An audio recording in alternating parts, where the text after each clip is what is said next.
Meningkatkan berat badan ayam dengan singkat yang biasa saya lakukan di kandang saya. Jangan lupa subscribe. Oke, subscribe. Ayam potong biasanya sangat sensitif dengan penyakit, tapi jangan khawatir, saya punya cara mengatasi ayam yang ngorok di saat umur muda. Biasanya kualitas ayam saya agak berkurang, makanya saya berikan solusinya seperti ini. Yang pertama, siapkan bawang putih. Yang kedua, blender bawang putih sesuai takaran yang diinginkan. Setelah di blender, tambahkan air agar tidak terlalu mengental.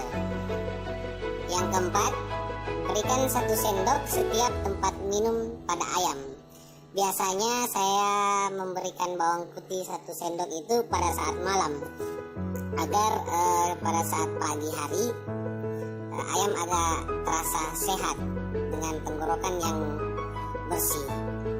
Yang kelima, pemberian bawang putih biasanya pada umur 17 hari sampai umur 26 hari.